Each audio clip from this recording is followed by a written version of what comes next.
All right, we're going to talk about time series. We've just recently added support for time series data in HPCC.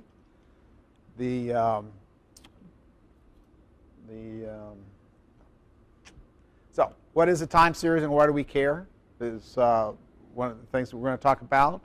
We have an example series, which is the sticky CPI. We're going to talk about the basic theory behind a time series, which that basically you have a systemic process somehow that's involved, and there's a lot of noise. So the idea is to filter out the noise and see what the systemic process is.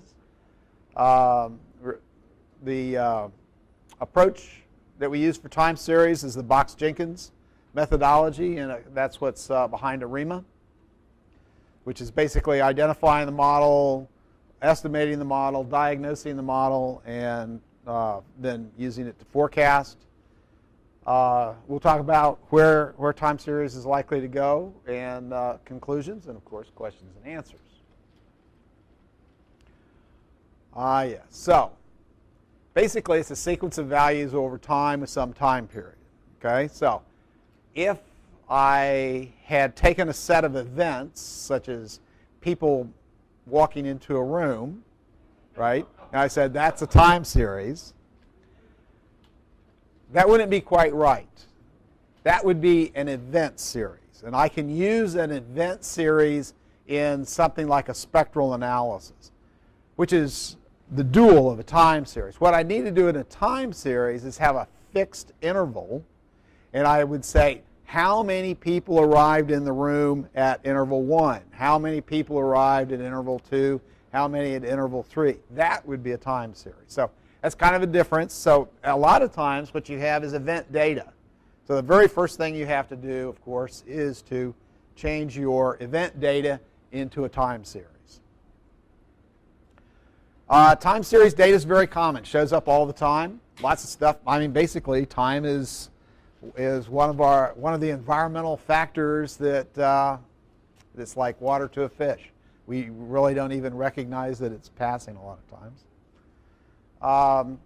The values in a time series can be counts, rates, ratios, basically things that you would do addition and subtraction for. If nominal values, ordinal positions, those kinds of things are not particularly good for time series, and in particular, they're not very good for the time series capability that we have implemented. There are ways to talk about those, and we'll talk about that.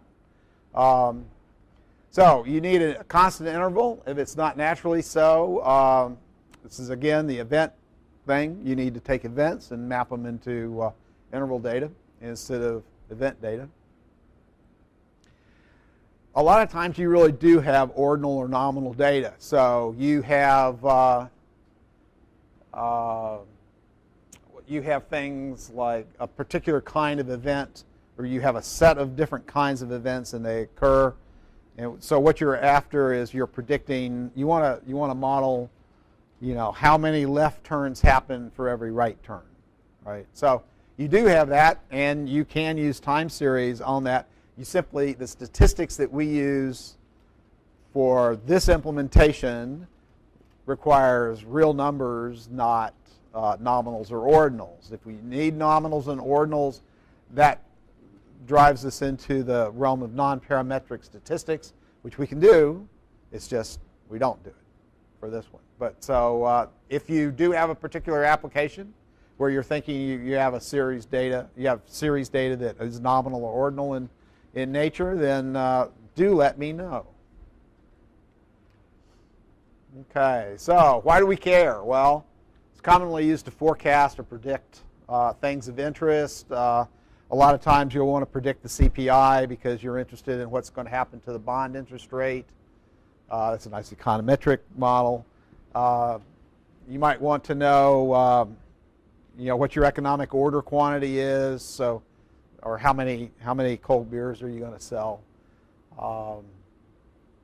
One of the nice things is you can use it to detect past anomalies, right? If you have some events that are not summarized well by the model, those are anomalies, you can detect those.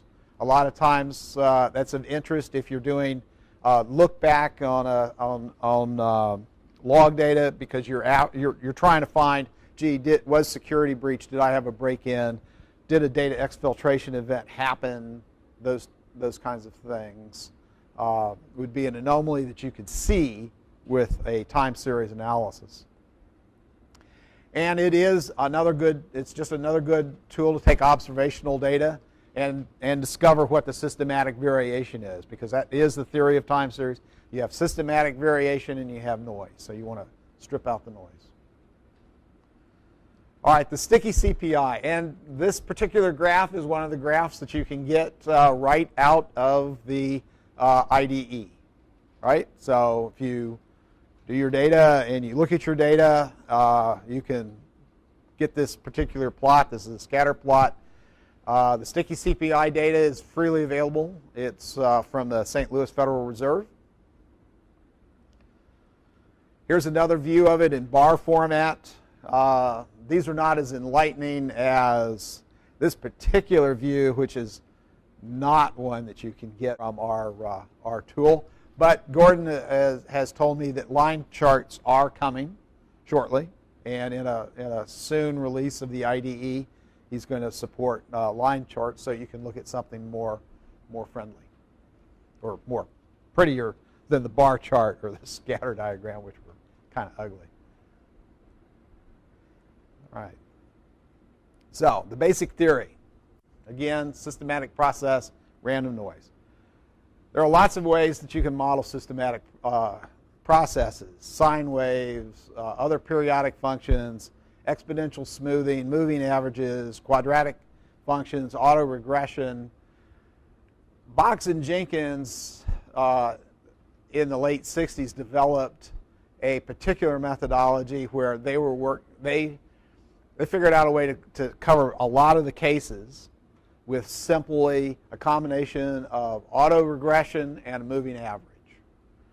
And the math is interesting to some and really ugly to others, so I simply didn't. I left out all the equations for y'all. But if you want references, I'm more than happy to send them along.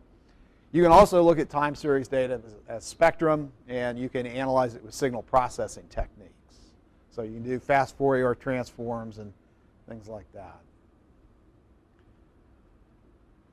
So ARIMA has some conditions. Number one is it has to be a stationary time series. In other words, the past has to look like the future. So you're going to do some data manipulation probably pretty early on, and that's what the I is, integrated differencing. So AR, auto-regression, I, integrated differencing, MA, moving average. A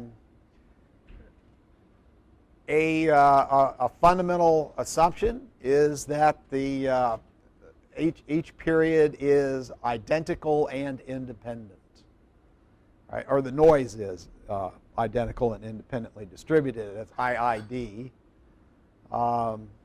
And where you'll need to treat the particularly ugly slopes and things like that with differencing.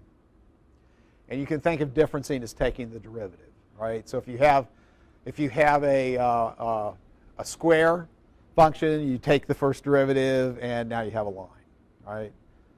So typically, you'll never take more than 2 degrees of differencing. If you find that you need more than a couple degrees of differencing, you probably don't have you probably have some other problem. It's not a good time series. All right, so Box and Jenkins developed the ARIMA model and methodology. And identification is the first step. And in the first step, you want to figure out, do you need any differencing at all to create a stationary series, and what's the degree of the parameters? How many parameters do you need in your model? It's what you do in differencing. Estimation is given a model, which is how much differencing, how many auto-regressive terms, and how many moving average terms you need. You estimate those coefficients. Diagnosis, I'm going to take the observations that actually occurred. I'm going to take the calculation, the predicted value, and I'm going to look at the difference. And I'm going to, I'll usually have a couple models. I'll look at the difference and I'll say, oh, this one does a better job. What I've built in is just using sum of square errors. I'm an old-fashioned guy. I know how to use SSE. Other ones are AIC and BIC. I didn't do those. And then forecast, you simply use the model to predict the future. So if we take a look at our, did I forget something? No. All right, so here's, I took the data that you saw, earlier, which was the sticky CPI data, and these are the correlations. So we see significant correlation on all of the lags, and I did 36 lags. So we see significant numbers, or significant. These are, not really dying down to zero. And it turns out that, well, I'm not showing the t statistic, but these are statistically significant. So, gee, how many? What does that mean? Well, these are the autocorrelation. We need to look at the partial autocorrelation to determine how much of the correlation is due to lag 1, how much is due to lag 2, how much is due to lag so on and so forth. And these are the partials. As you can see, well, I don't know whether you can. I'm having trouble spotting the little thing on that. There you go. After about 4, it really is down here in the in kind of the rubble, right? So we're going to say that we have a lag 4. Up to lag 4 is significant, and this is a degree 0. I also did degree 1 autocorrelation and partial autocorrelation. So here you see those. Those aren't too terrible, but they don't really die down, and they are significant all the way through. Here's degree 2 with 2 degrees of differencing. So the a sharp cutoff at line 1 at 1 for the autoregressive 1, and an AR4 at degree 1 is what we have. So let's go ahead and here are the results. So the ARIMA 100, or the autoregressive 1 model, was the best, with a sum of square error at 0.12. And the more complicated model with the 4 periods and 1 degree of differencing was 0.0567. So you would want to say that the ARIMA 100 model would be the one that you would use, unless you had some reason that you would believe otherwise. So what I did then is, this is a graph, again using the graph function that is in the IDE to graph. No, sorry. This is a graph function. This is a graph that I snagged out of Excel. Yeah. Yeah, the IDE didn't quite want to do this for me. Anyway, the red is the original value. The black is the estimate. Right? As you can kind of see, we do pretty well. A couple times we're above, sometimes we're below, but pretty well the model tracks. Our estimate for the sticky CPI matches what the sticky CPI actually was, which is pretty reasonable. Pretty happy about that. Right? So how do you use it on HPCC? Well, the first thing you need to do is you need to get the machine learning library, and I always get it from GitHub because GitHub has the most recent. Time series should be in the next release, which is the 5.02. I guess it's targeted for December. Maybe it'll be January. So at that point, it'll actually be in the version of ML that's on the HPCC systems site. So you want to download the zip of the branch, of the current master branch, or get it from the HPC systems site. The very first thing you want to do is you want to run the demos. That's the easiest way to see how it works and how it behaves, and you have canned answers that way. Then you want to prepare your data. If you do have time series data to begin with, and it's obviously it won't be in the layout that the time series wants, but the functional macro extract TS will help you do that. And then you run the identification to see which model or models to try, or if more pre-processing is required. And a lot of times more pre-processing may be required. And you may have seasonality factors that you want to get out. There's an attribute that can help you do that as well. Future directions for use. All right. This is a univariate time series, right? But you all know time series can be more than just a single variable. So multivariate time series is definitely something that we want to look at. You may want to add additional regression variables as well, which would be an ARIMA X for extra type of model. And the other thing is there are other criteria to judge goodness of fit rather than the sum of squared errors, right? There are things like the maximum likelihood and the BIC, Bayesian information quotient, or some criteria, yeah, of some such. We might want to look at doing analysis on a frequency domain. That would be more of a signal processing kind of thing, which is spectral analysis. There are a lot of cases where spectral analysis will give you better results. We clearly need to be able to handle ordinal and nominal values for certain kinds of cases, particularly when you're looking at types of events that happen or don't happen. If I'm looking at a good case would be to look at a time series of data downloads, right? That's an event.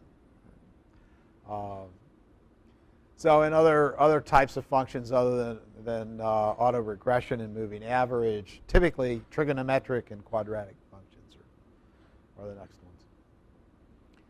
The data, this is pretty good for maybe 1 million observations. Certainly works great at tens of thousands, few hundred thousands. This is just fine. When you get into millions of observations, like you're dealing with sensor logs, we're really limited to some of the core things can only happen on a single node.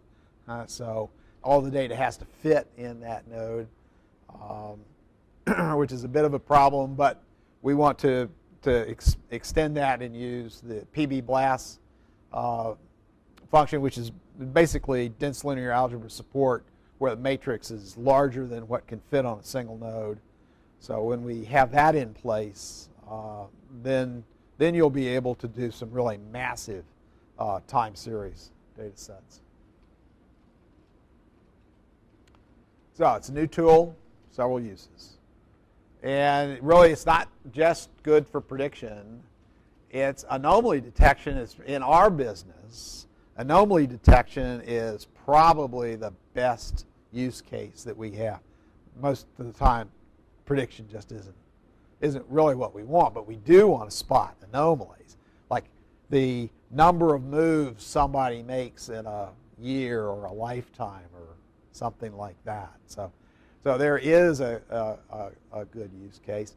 And a lot of times you have data, it is a time series data, and you can simply use the identification, just doing the identification where you're looking at autocorrelation and partial autocorrelation. That can help you spot systematic variation that's kind of hidden by noise and obscured by noise. So time series can be a good way to do that. So that's really all I had on my slides, and I'm not sure, but we have plenty of time for questions. And I'm always happy to talk about time series.